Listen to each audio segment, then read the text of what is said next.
Dear Gwit, respected viewers, Cornish Tortu, Era Abu, what else should I say? Aaron Go Braw. Anyway, so behind me is the block of flats in London where Sean O'Casey lived for many years. So Sean O'Casey is best known as a playwright, mainly for writing In the Shadow of a Gunman and Juno and the Paycock and so on. So he was born in Dublin in 1880. Now, despite his sort of indigenous Irish name, Sean O'Casey, he was a Protestant.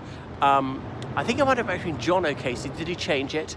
And he said he was working class. Some people believe he was. Others say, no, really, he's shabby genteel. They're a middle-class family. They fell on hard times. They couldn't maintain appearances. That was that. But anyway, he certainly wasn't wealthy, we'll put it like that. He was nowhere near the aristocracy or the prosperous middle class. So he left school in his early teens, and he did various labouring jobs on building sites, things of that nature. He got involved in the trades union movement. He identified as a socialist throughout his life, so very much part of the advanced working class movement internationally. And he took a lively interest in public affairs abroad as well. So he was later part of the Irish Socialist Republican Party that James Connolly founded, and the Irish Citizens' Army, which of course took part in the Easter Rising in 1916. I'm not sure if O'Casey played any role in that. I'm not aware that he did. So he certainly thought that Ireland should split from the United Kingdom totally and should not be fighting the First World War. So he had no truck with sectarianism.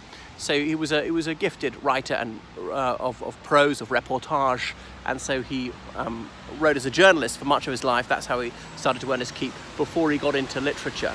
So there's a very vibrant literary scene in Dublin at the time with the Gaiety Theatre, the Abbey Theatre, the Gate Theatre, and so forth. Now, because the Irish Citizens' Army was part of the Easter Rising, the Irish Volunteers, they started to be known as the Irish Republican Army.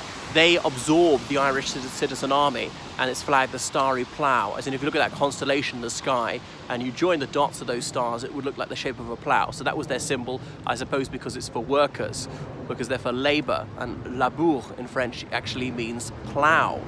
But that's why we have the word labour to mean physical work, or indeed a political party that would represent the proletariat. So O'Casey came here in the 1920s.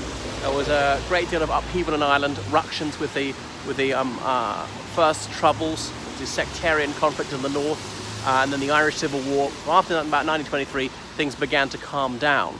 But Ireland, we were wrecked really by about 9 years of conflict.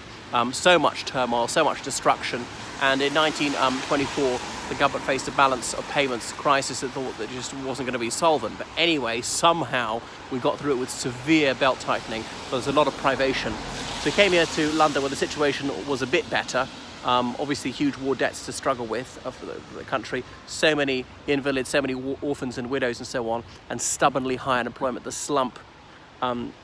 But he's involved in political activities here and in writing. And this is where he lived most of the time to the end of his life, till he died in 1964. So he was committed to the anti-fascist cause. He didn't seem to care much about specifically Irish affairs then. Okay, so Northern Ireland's part of the UK.